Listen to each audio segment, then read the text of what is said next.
Bom dia, meu nome é Breno Barroso, sou médico formado pela Universidade Federal do Ceará, médico de família e comunidade com residência pela Escola de Saúde Pública do Ceará e especialista em preceptoria em Medicina de Família e Comunidade pelo convênio na SUS, Universidade Federal de Ciências de Saúde da Universidade de Porto Alegre. Ok?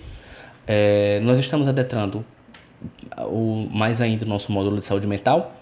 Essa parte 6 é uma parte do grupo de transtornos que estão muito presentes, muito prevalentes na atenção primária e que nós médicos formados, nossa graduação, ela não nos dá ferramentas necessárias para lidar com a somatização, que é o que a gente vai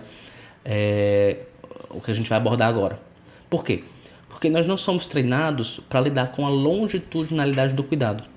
Nossa formação acadêmica, e isso não diz respeito a estrutura A, B ou C, é o seguinte: até mesmo no internato, nos serviços em que a gente vai participar, a gente vai pontualmente naquele serviço, muitas vezes um mês, durante um mês, 2 meses, no máximo 3 meses, para determinado serviço.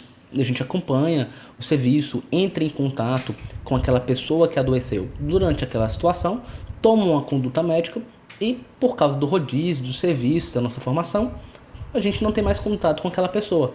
Então nós somos educados, nós somos formados para fazer intervenções pontuais e perder o contato com o paciente. A somatização, ela tem muito a ver com a longitudinalidade do cuidado. Por quê? Porque é um grupo de pacientes que tem um transtorno mental que indicam uma recorrência, uma hiperutilização do serviço. Então, a questão de transferência, contra-transferência, isso você só vai ter essa vivência na atenção primária.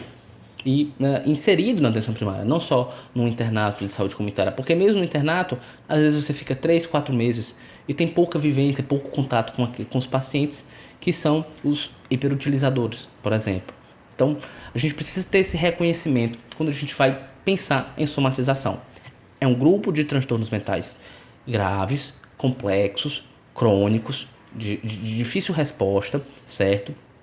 Que a gente precisa se munir, desmistificar esse assunto para a gente conseguir lidar melhor, ter menos sofrimento na nossa própria vivência do nosso dia a dia, ok? Primeiro, vamos falar sobre o que é somatização, tá bom? O que é somatização? Bom, sintomas, ou seja, sensações físicas anormais, são sensações somáticas anormais, certo? Quase a totalidade das pessoas, até 95% das pessoas, elas vão apresentar alguma sensação somática normal no período de 2 semanas. Às vezes é uma parestesia que você sente, uma dormência específica em um lugar específico do corpo, uma dor articular simples, uma sensação dispéptica simples, uma sensação de angústia. Então, assim, é um sintoma físico, certo? Que ele não persiste por mais do que 2 semanas e some. Menos da metade das pessoas elas vão procurar qualquer serviço de saúde por causa disso.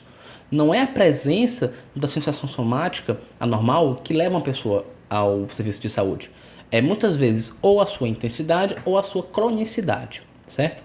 Então, as sensações somáticas anormais, elas tipicamente, normalmente, na maioria das vezes, não estão associadas a nenhum processo patológico. São autolimitadas, de curta duração, não passam de um mês e não geram nenhuma procura pelo serviço de saúde. Então, vamos transformar essa mensagem para uma coisa do nosso dia a dia. A maioria dos sintomas dispépticos, a maioria das palpitações, a maioria das dores torácicas, a maioria das dispneias, a maioria das cefaleias, elas não estão associadas em nenhum processo patológico. Esses quadros indiferenciados e inespecíficos, eles têm curso autolimitado. A maioria deles não gera procura profissional. É preciso que você tenha esse tipo de abordagem quando você vai lidar com o paciente com um sintoma somático, uma sensação somática anormal, certo? Então, é aquele paciente que vai chegar para você, por exemplo, e vai falar assim, ó, doutor, há muito tempo atrás eu tive uns ardores na urina por uns 2 dias, mas passou sozinho e eu nunca mais tive nada. Pronto, acabou. Ele teve uma sensação somática normal, foi um tempo, passou sozinho e pronto. Ele não veio por essa queixa, por exemplo. Tá? Na presença de sensações físicas anormais, certo? As pessoas elas vão tentar construir um modelo mental que explique para elas o que elas estão sentindo. A gente quer entender, a gente quer ser dono do que acontece com o nosso corpo. O nome disso se chama padrão de atribuição. Existem 3 tipos de padrão de atribuição, certo? O normalizador, o psicologizador e o somatizador, certo? Por exemplo, uma pessoa está com uma dor no peito. Essa é a sensação somática normal. O que é que o normalizador fala? Não, acho que eu levantei um peso de mau jeito. Pronto, esse aqui é o normalizador. É assim que o normalizador explica o que está sentindo, essa dor no peito. O que é que o psicologizador ele vai fazer? Vai falar, estou com medo, estou ansioso. É a mesma dor no peito, mas a interpretação daquela dor é diferente. E o somatizador? Estou infartando. Então, nós temos 3 interpretações diferentes para a mesma sensação somática normal. Ok? Então, sensações somáticas anormais, quando elas são persistentes, elas tipicamente estão associadas a doenças somáticas, portanto, orgânicas. No entanto, elas podem estar associadas ao sofrimento emocional, certo? E isso é importante porque a gente precisa lembrar de que sensação somática normal está associado com emoções fisiológicas. A ansiedade e a inquietude, elas apresentam como, entre aspas, sintomas, palpitações, parestesias. Isso é uma manifestação somática típica de uma emoção fisiológica. Mas sentimento, sofrimento emocional crônico, eles podem se associar a sensações somáticas anormais crônicas. Ok? Então, queixas somáticas inespecíficas são o principal motivo da consulta de um paciente que apresenta sofrimento emocional. Então, uma pessoa que está passando por uma dificuldade emocional, um sofrimento emocional, ela não vai chegar no consultório e falar, doutor, eu estou triste, doutor, eu estou passando por coisa tal, por coisa tal. Ela vem com uma queixa somática inespecífica e na sua exploração de o que ela acha que pode estar associado, ou qual foi um evento temporal, quando você tenta localizar isso na história da paciente, você vai perceber alguma dica de sofrimento emocional, certo? O sofrimento emocional, na maioria das vezes, não vai gerar gravidade ou prejuízo funcional relevante o suficiente para que entre nos critérios de diagnóstico de transtorno mental. Em até 25% dos pacientes, os sintomas somáticos eles são secundários a um transtorno mental, tipicamente ansiedade ou depressão. Então, segundo a Organização Mundial de Saúde, 25% daqueles pacientes que têm um transtorno mental comum, a queixa ou motivo de consulta não vai ser a sensação, o sintoma de transtorno mental comum, e sim uma queixa somática. Por exemplo, eu tenho uma paciente que chegou para mim com um quadro de artralgia no quadril como queixa principal. E aí, quando eu fui explorar o quadro da paciente, eu vi que na verdade eu estava diante de um transtorno depressivo. Então, e você tem que ter essa sensibilidade. É aquele paciente que pejorativamente é chamado de poliqueixoso, que tem dor do pé à cabeça. Pronto, isso é uma sensação somática normal. Isso precisa levantar o seu alerta para um transtorno de somatização. Então, a somatização, em alguns pacientes, no entanto, o próprio sintoma somático, aquela própria sensação, a dor, o ardor, a queimação, é o foco principal da preocupação da pessoa. Não é o significado do que aquilo pode ser. Será que eu estou infartando? Será que... Não, o que leva a pessoa a procurar um médico, doutor, eu tenho essa dor nas costas que não passa por nada. Eu já fiz exame e os exames não dão alteração. Eu já tomei remédios, os remédios não melhoram. E eu tenho essa dor. E a pessoa fica recorrentemente buscando você várias vezes, em várias situações diferentes, e você não sabe o que fazer. Porque você já investiu naquela pessoa algumas medicações, algumas terapias para aquilo que o mais comum e a pessoa não responde. Então, quando o sintoma somático, per si, o próprio foco do sofrimento da pessoa não é o que possa significar o sintoma somático, mas ele em si, isso nos leva a perceber que existem 2 padrões de pacientes somatizadores. De um paciente que tem um padrão de atribuição normalizador, que fala, acho que levantei um peso de mau jeito, para dor no peito. Para aquele paciente que é psicologizador, que fala, estou com medo, estou ansioso para a mesma dor no peito. E aquele paciente que é somatizador, eu estou infartando. Nós temos esses 3 tipos de paciente. A gente consegue perceber que as sensações somáticas anormais, persistentes, elas tipicamente estão associadas a doenças somáticas, orgânicas. Há uma doença ali. Mas elas podem estar associadas a um sofrimento emocional. Por quê? E vamos lembrar disso. Porque as emoções fisiológicas, os sentimentos de tristeza, de inquietude, de ansiedade, eles têm manifestações físicas que são relativas àquele sentimento. Por exemplo, a ansiedade, palpitações, parestesias em extremidades, às vezes um pouco de dispepsia, uma dor no estômago, sensação do estômago embrulhando em relação à ansiedade. E isso pode ser interpretado, a depender do tipo de paciente, de pessoa, como um sofrimento, um sintoma físico importante. Então vamos só ressaltar isso. Pessoa que está passando por um sofrimento emocional. Qual é o principal motivo de consulta? Queixas somáticas inespecíficas. Por exemplo, uma paciente minha que veio para mim com um quadro de artralgia em quadril e na investigação diagnóstica eu percebi que essa artralgia ela estava muito mais contemplada no sofrimento emocional da paciente do que propriamente um processo orgânico, certo? Então, vamos lembrar que o sofrimento emocional, na maioria das vezes, ele não vai gerar gravidade ou prejuízo que seja relevante o suficiente para que se chegue a um diagnóstico de transtorno mental, e que o sofrimento mental, em até um quarto, 25% dos casos, segundo a OMS, é a principal, estão relacionados a um transtorno mental comum. Então, o sofrimento emocional com as sensações somáticas anormais, em até 25% dos casos, estão relacionadas, estão secundárias a um outro transtorno mental. E isso você precisa ter essa sensibilidade de saber disso.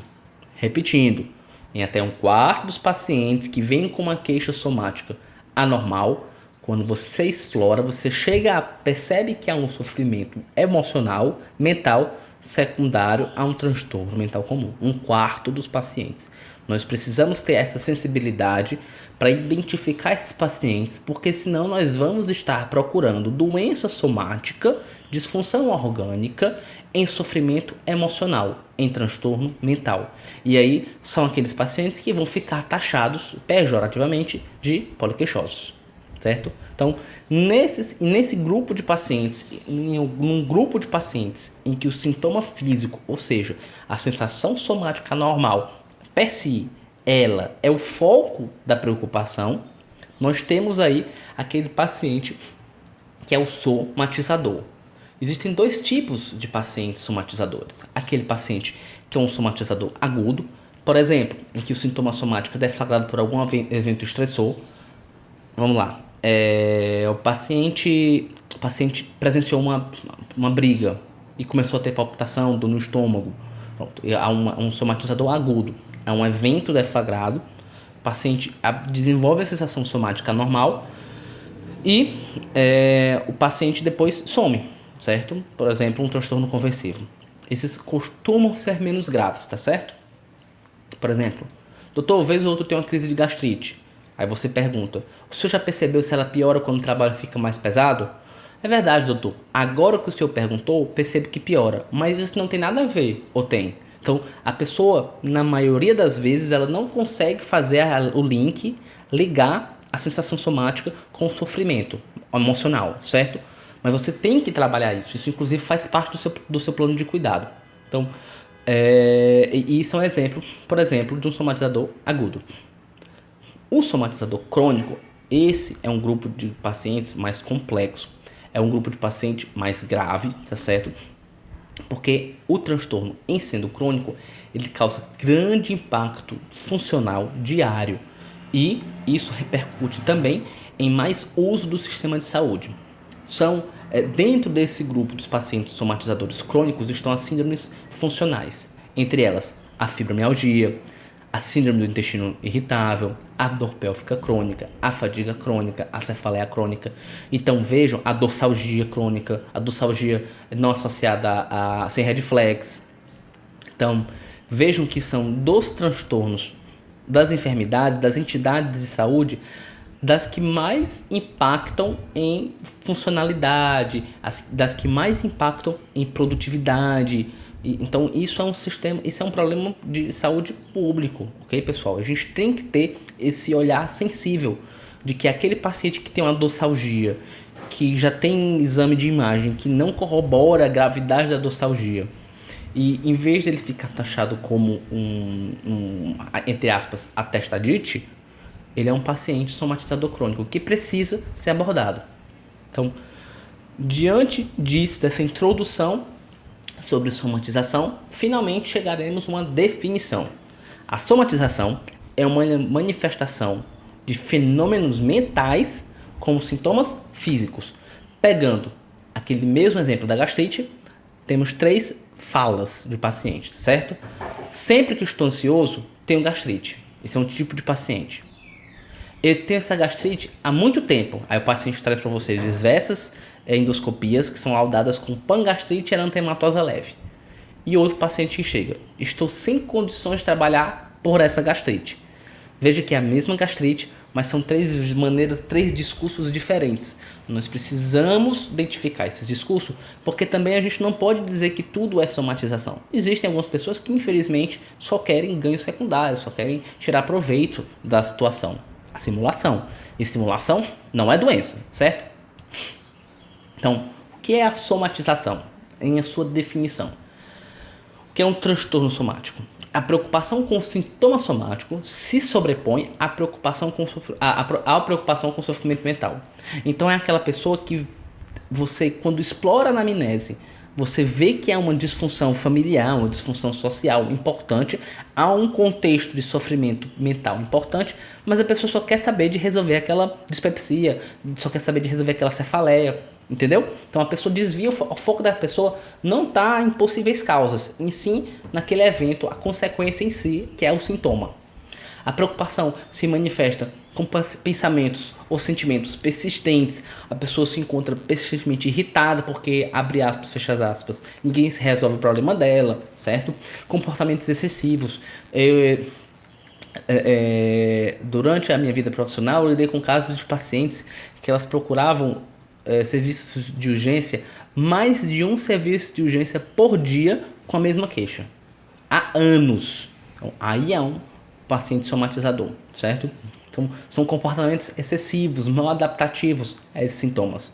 Os pacientes que vão, por exemplo, todos os dias às urgências para serem medicados, ou aqueles pacientes que retornam frequentemente sem adesão correta de medidas para o controle de sintoma. É aquele paciente que tem um quadro, mas não quer fazer nada a respeito, ou não consegue fazer nada a respeito, entendeu?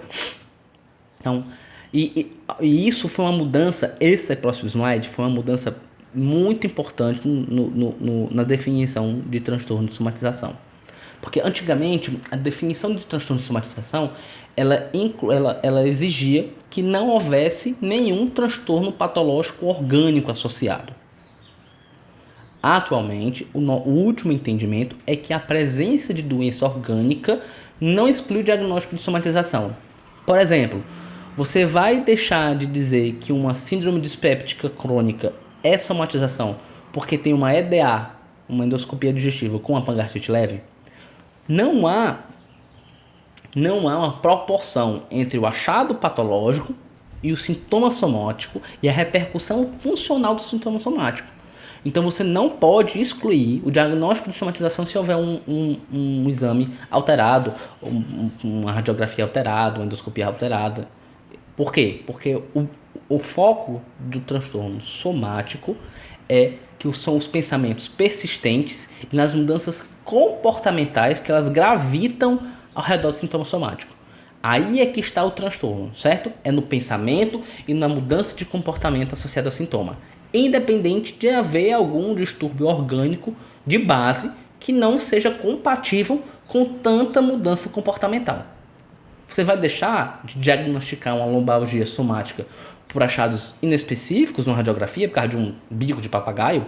Então, assim, você precisa ter esse discernimento, porque senão você vai estar abordando erroneamente aquele paciente somatizador.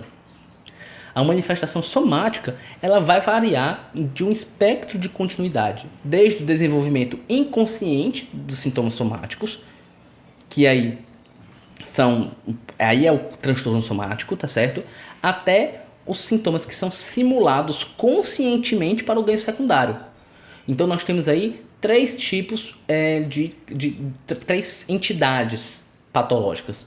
Os transtornos somáticos e transtornos relacionados, que é um desenvolvimento inconsciente desses sintomas, certo?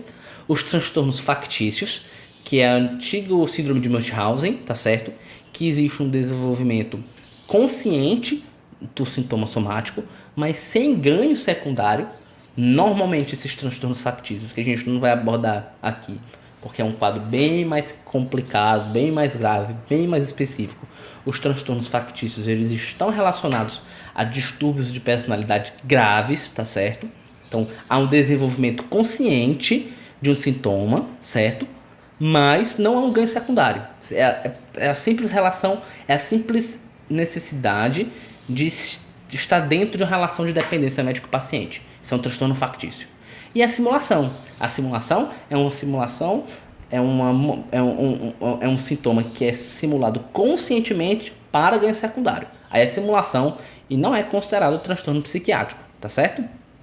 Então, em relação aos transtornos somáticos, que é sobre os quais a gente vai se debruçar agora, nós temos os que são divididos entre os somatoformes e os conversivos ou dissociativos, tá certo? Indo para os transtornos dissociativos ou conversivos, o que significam os transtornos dissociativos? São sintomas ou déficits neurológicos que são manifestados involuntariamente. Geralmente é uma disfunção sensória ou motora e o estresse, um evento estressor, costuma ser o gatilho.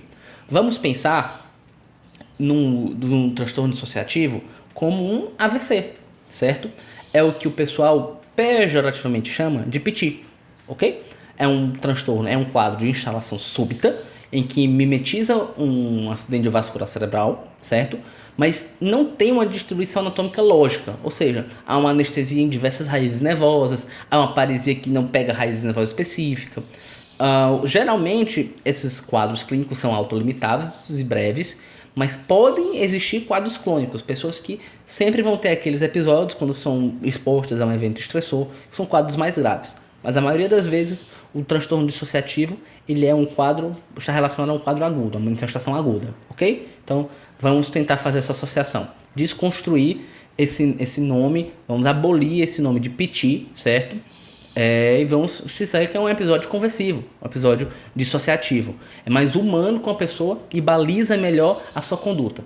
Recebe outros nomes como um transtorno neurovegetativo e tudo mais, mas o nome mesmo correto empregado é transtorno episódio conversivo, episódio dissociativo, certo? Quais são os critérios diagnósticos? Ele é um diagnóstico, primeiro, de exclusão, certo? Então, se um paciente ele vem com um quadro de paresia, de queda de estado mental, você precisa afastar uma doença orgânica instalada, não é? Isso é importantíssimo. Então, um diagnóstico que só pode ser contemplado após afastar das causas orgânicas com investigação clínica laboratorial. E a gente precisa se atentar e elaborar bem o exame físico. Pontos importantes do exame físico. Por exemplo, um paciente pode apresentar uma fraqueza acentuada em flexão plantar, mas consegue andar de ponta de pé. É o mesmo grupo muscular, o mesmo nervo que está sendo utilizado, mas o exame físico não bate com a manifestação do quadro. Por exemplo, o sinal de Hoover em uma perna paralisada. O sinal de Hoover, que é um sinal de simulação, você coloca a mão abaixo do calcanhar do paciente e pede para ele levantar cada uma das pernas. No paciente que vai levantar a perna, por exemplo, se ele vai levantar a perna direita, ele impulsiona a perna esquerda para baixo. Isso é o normal. Uma pessoa que está simulando ou que não há uma radiculopatia associada, ela não vai fazer esse impulso. Isso é o sinal de Hoover positivo. Fala a favor de simulação, certo? Ou tremores que mudam ou desaparecem com a distração.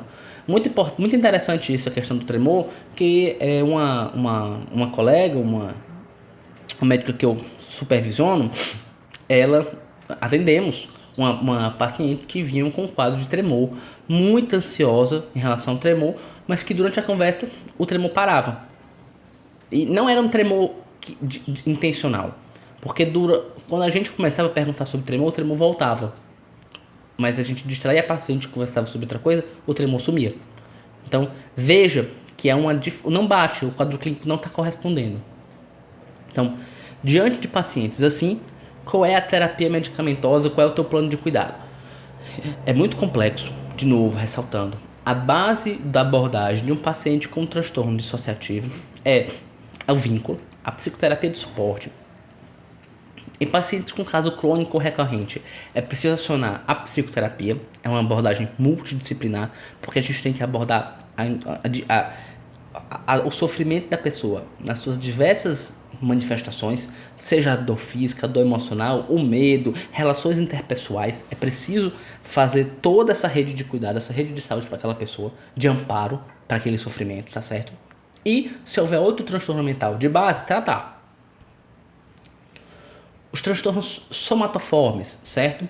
E fazendo aqui uma pincelada sobre a antiga hipocondria, que hoje já é chamado de transtorno de ansiedade de doença, tá certo?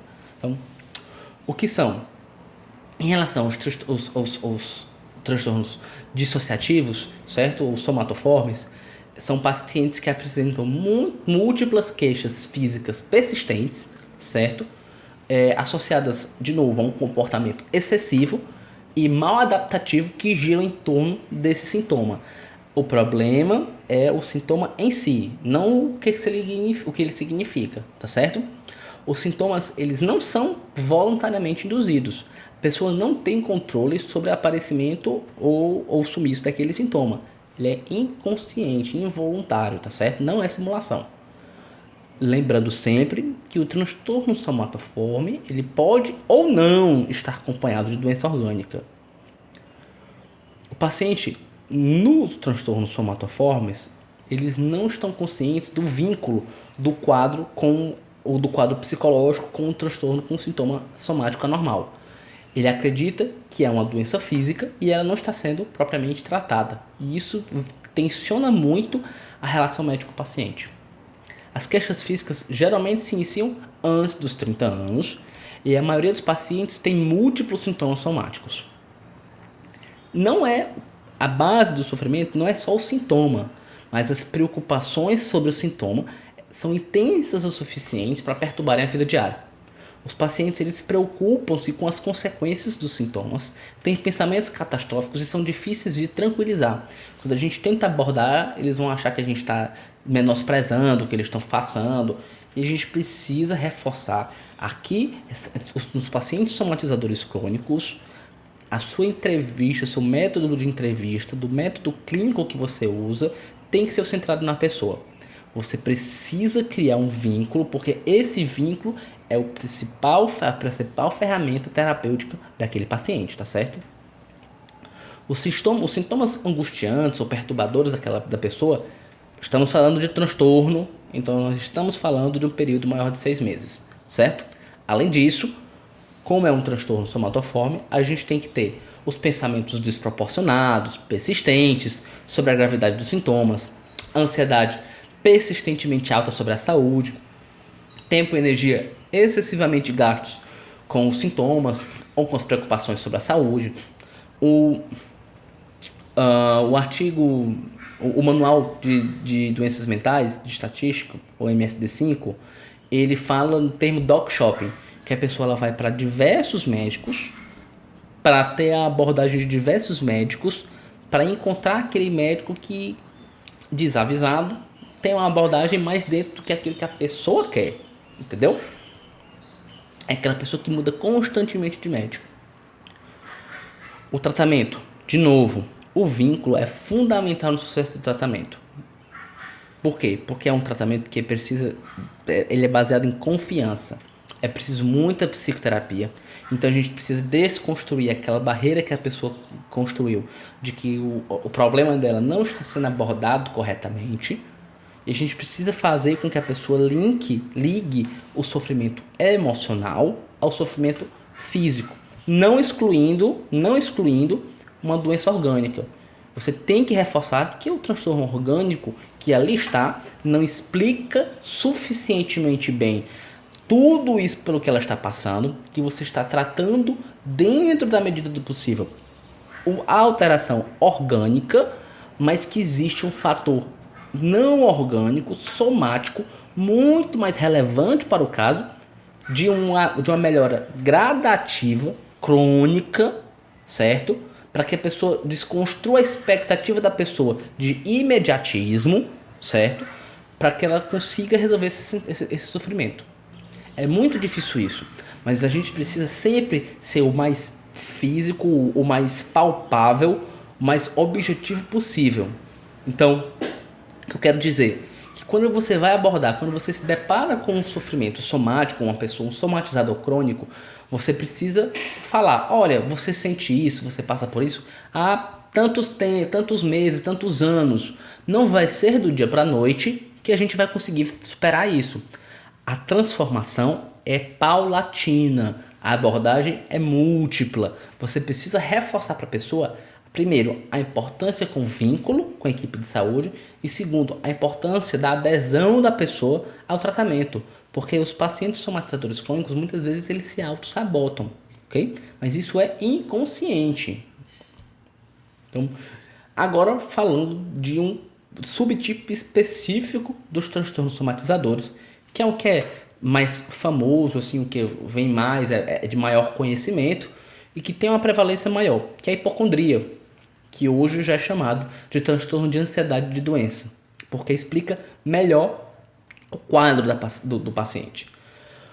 Esse paciente, o foco deles não é o sintoma em si, então é diferente do paciente somatizador crônico. Eles se preocupam com o significado da doença. É aquele paciente que vem para você e fala, doutor, estou com câncer. Você vai perguntar, por quê?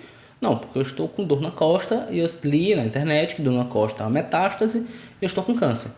São pacientes que se autoexaminam constantemente, que vêm com vários diagnósticos dele mesmo de câncer de pele, porque tem um sinal. Então, aquele paciente que ele se agarra e você vê que existe essa diferença no discurso do paciente. O problema dele não é a dor nas costas, não é a gastrite, é o câncer que ele tem no estômago porque ele está sentindo a queimação. É diferente. Ele vai atrás do nome da doença, tá certo? Eles podem ser, normalmente são hiperutilizadores, mas e ao mesmo tempo eles não constroem nenhum vínculo com ninguém. Então ele vai uma vez para o médico, duas vezes para o médico. Quando o médico começa a explorar o quadro, ele não se dá por satisfeito, ele muda de médico. É o que se chama de doc shopping, tá certo?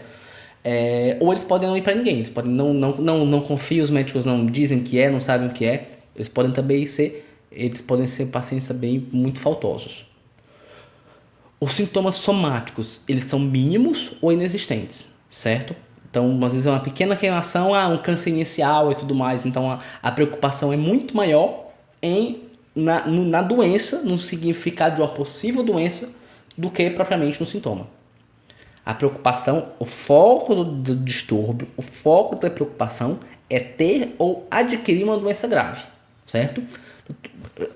Chegou um paciente, eu atendi um paciente que ele, por causa de um emagrecimento, ele tinha certeza de que estava com HIV. E o paciente não tinha nem exposição de risco, nem sorologia, nada que pudesse corroborar com o sintoma. A gente faz, lógico, que é essa abordagem para construir um vínculo, uma investigação clínica. A gente precisa, é um diagnóstico de exclusão, mas chegou-se ao ponto de que ele não tinha. E ele não se dava por convencido com isso, né? Então essa é a questão, essa diferença de associação. Existe uma preocupação excessiva com qualquer nova sensação somática. A pessoa começa a sentir uma dor na costa, começa a sentir uma dormência na cabeça e já acha que está com alguma outra doença grave ou que é uma manifestação de uma doença grave que está continuando e que não está sendo combatida. É aquele paciente que no discurso que ele traz para você, ele constantemente se reexamina no espelho, está sempre medindo o tamanho dos sinais, se pegando na própria barriga. Existem mudanças de comportamento socialmente que não são compatíveis. Pessoas que no meio da rua começam a se examinar o tempo todo. Isso aí é uma resposta mal adaptativa, tá certo? Como estamos falando de transtorno, pelo menos 6 meses, tem que haver uma cronicidade, tá certo? E essa preocupação é constante, o comportamento de preocupação, o padrão da preocupação da disfunção comportamental, ela é rotineira, independente do sintoma somático, que pode inclusive não existir. Então é uma dor nas costas, depois é uma dor no estômago, é uma dor de cabeça. Não importa a raiz, o que importa é a preocupação ao redor, certo? Então, e principalmente, isso é um ponto de diagnóstico diferencial entre a hipocondria e outros transtornos mentais comuns, é que os sintomas não são bem explicados nem por transtornos depressivos, nem por outros transtornos mentais. A hipocondria, a transtorno de ansiedade de doença, ela é uma entidade diferente, porque lembrando que o sofrimento mental associado à depressão, associado ao transtorno ansioso, pode influenciar em sintomas somáticos anormais, certo? Mas não, você quando vai explorar, não existe aqueles critérios fundamentais e acessórios para um diagnóstico de um transtorno depressivo, de um transtorno ansioso. O quadro não é bem explicado, ok? Qual é o tratamento da hipocondria? É o mesmo dos pacientes somatizadores crônicos. É um vínculo de confiança, um vínculo próximo, forte com a equipe de saúde. Porque a gente precisa transformar aquele padrão de atribuição da pessoa, através de terapia cognitivo-comportamental, pontualmente em casos com alguma medicação antidepressiva, como os inibidores seletivos. Mas o principal nos pacientes com transtornos somáticos é o vínculo, é a relação de vínculo, é a relação de longitudinalidade. É isso que vai balizar o teu cuidado, tá certo? E isso é muito importante. E terminamos a parte de somatização, pessoal.